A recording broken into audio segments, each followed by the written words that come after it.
Hi everyone and welcome to the video. I'm sure you're probably sick of these by now, people talking about how their year went and what next year brings. Well, I'll be quite brief with mine. I'll talk honestly.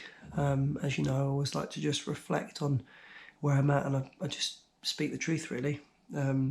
Excuses aside, I just like to sort of tell it as it is.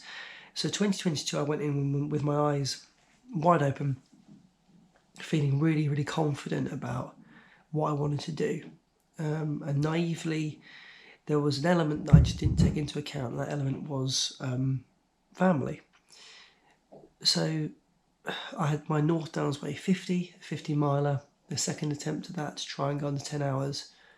I had North Downs Ridge 50k, I had a couple of races in the calendar that I really wanted to do well in, and they were all kind of time bonded as to how I would be judging my performance there. Ultimately, with family, I didn't take into account the illness, hospital visits, the sleepless nights, the balance of work. Everything became very, very difficult at various points of the year. I actually really struggled to try and compartmentalise everything, to try and understand how I was going to fit it all in, to feel comfortable with walking away with a child who's unwell. Lots of things I just found really almost impossible to get clear in my head. I knew that when I didn't run, I felt worse about myself in general, but I also knew that when I did run, I was compromising family time. So there was a head and a heart thing going on there. I found it tough.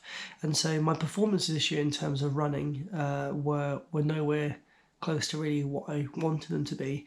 And it's frustrating that I linked times to all of them, because that meant that even on reflection, I can't really be as comfortable and happy completing them and being okay with that. Even though I'm proud of my performances, there's still kind of like this voice in my head saying, yeah, but I didn't go into any of the races fit enough to be competitive, to be where I wanted to be, which was frustrating.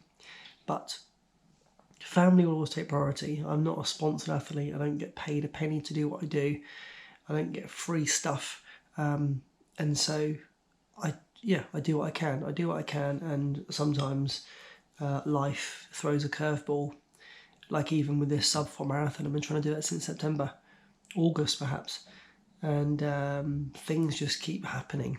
And just when I thought over this Christmas period I could get some more mileage in, I'm out a week and a half with a weird virus, a virus that, looks like I'm something like The Walking Dead all over my face, hands, body, feet feel like they're on fire, feels like sunburn when I walk. What's that about? Who knows?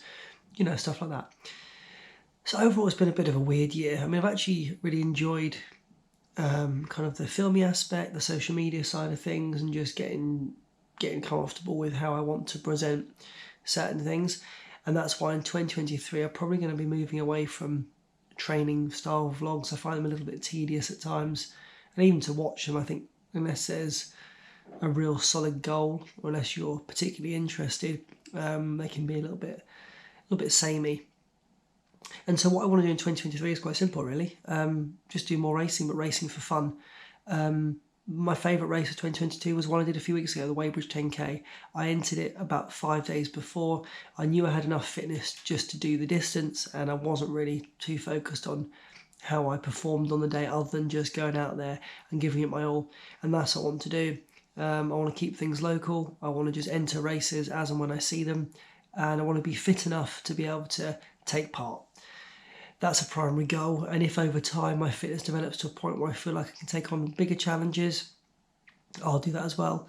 10Ks, 25Ks, trail races, maybe even up to 50Ks, that kind of stuff, but just for fun. I don't want to be putting so much pressure on myself that I feel that to do the training for it, I am compromising the enjoyment of running, because that's what started to happen. I started to feel like I had to go out for 3 hours, and feeling like that is not a fun way to do training. So that's me just being honest. So 2023, at the moment, my calendar is completely blank.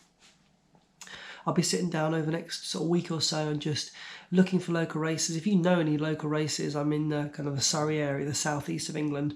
Let me know. If you know any race directors or people involved in races who want me to come along and film some stuff, happy to do it. because that's the other thing, financially as well, this time, how things are with everything. I can't afford to drop £90 on a race. I can't afford to do things like that. Again, keeping it local, I don't mind supporting a smaller company, £15 to take part, that kind of stuff. Unless anybody knows somebody who wants to give me some free spaces somewhere, happy to give it a go. Happy to showcase your races on my channel. But that's what 2023 holds. Just a lot of fun, really. Me just enjoying myself, enjoying running, filming a little bit of adventure type stuff here and there, and filming lots of races, hopefully, as well. I just want to be that person who's fit enough to give it a really, really good go, but has no expectations to try and win, or to be sitting in the car on the way home afterwards, really sort of like scolding myself because I didn't do what I said I was going to do. And of course, amongst that will be a sub-4 marathon. It's going to happen this year, next year. It will happen. It's just finding the right moment, finding a time where I feel like I can do it. Mentally, I feel ready for it, but physically, I know that I'm not there yet. So that's my year ahead, and thank you for your support this year. It's been a mad year. Had a lot of fun with it. Really enjoyed, being part of the community and communicating with even more people than before. I'm hoping 2023 as well, I can get together with some YouTubers and Instagrammers and that kind of stuff, and do some joint runs or group runs. That'd be really, really good. And now I certainly feel like things are opening back up again to some sort of normality. That'd be quite cool. So thanks for your support, really appreciate it. And I'll see you in the next video when I'm doing something hopefully of some interest.